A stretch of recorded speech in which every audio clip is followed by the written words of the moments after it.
for that battle, for that time. He had a purpose, and Arjuna was to serve his purpose. And he had to keep reminding Arjuna, what are you doing? Pull the string back. Pull it back. You'll never kill him with that strength of bow. It has no twang. It has no impact. All right, I'll try. No.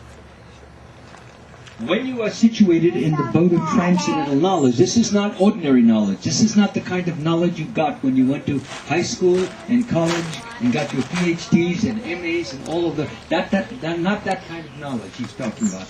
Transcendental knowledge is beyond this material universe.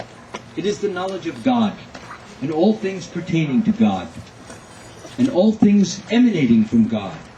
And they are nothing else. God and his devotees and his world, his Dham. That is transcendental. Anything other than that, this material world, of course, if you want to take it a little further, then in one sense, yes, the material world can be the spiritual world, if seen through the eyes of a pure devotee. These trees, who are they made by? Krishna, ultimately. The air is blowing. Yes, Vayu is making it blow. By whose order?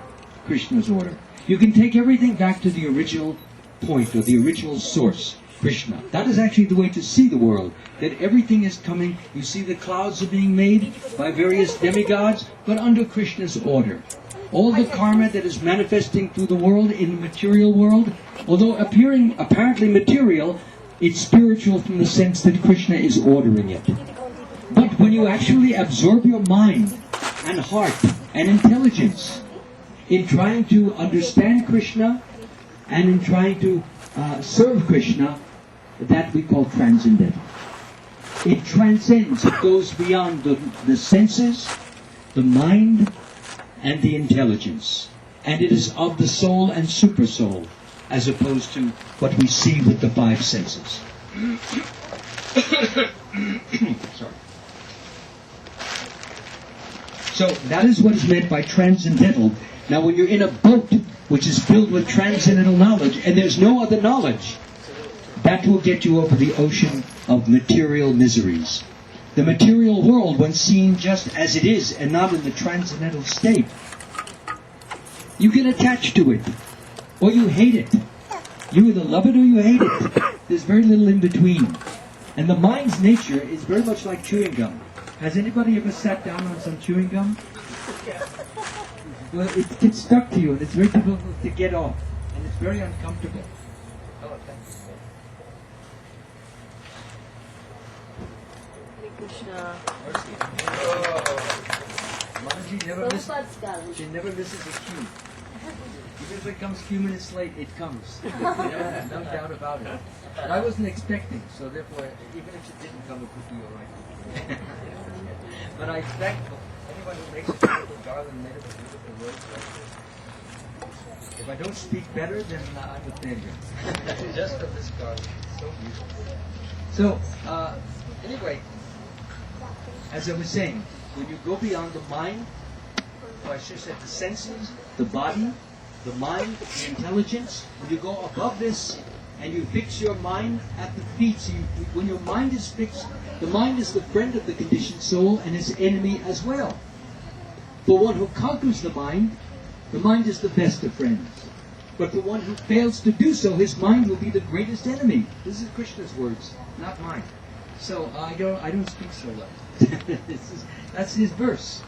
So therefore, as he says, the mind is the friend of the mind is the friend when it is fixed upon Krishna's lotus feet.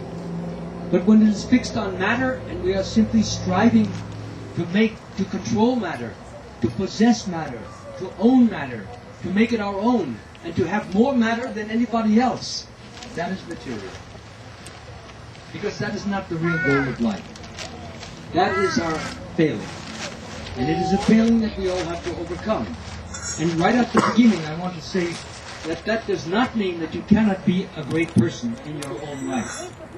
You can be a great writer, you can be a great musician, you can be a great architect, you can be a great anything. The difference is being great for your own self, meaning I'm better than everybody, as opposed to being great for the pleasure of Krishna, there's a world of difference. It's like 180 degrees different. When you are great for the pleasure of Krishna, then you are doing everything as a service to Him. And as a servant, you don't even take the credit, although everybody gives it to you. Everyone is telling you, oh, how wonderful you did, how great you are, how magnificent you are. And externally you say, thank you, thank you, thank you, thank you. But in your heart, you don't at all take it. You say, Krishna, you're the source of my ability. You're the source of my power. You're the source of my intensity, my intelligence. So why should I take the credit unless I have this false ego in which I want to be better and bigger and greater and grander and higher than everybody else? Is anybody sitting behind this tree? Please sit this way. I want to see everybody. I was sitting there. Somebody loves to sit there. Yeah, that's better. Because I'm talking to people, not the tree. They have not come to that level of evolution yet. They're not understanding, but they feel the vibration. they like what they, but they don't understand yet. So therefore, I like to talk to. Please keep the children or close the door so therefore, the point is that I don't remember what the point was. Please forgive me. The point that I'm trying to bring, because I like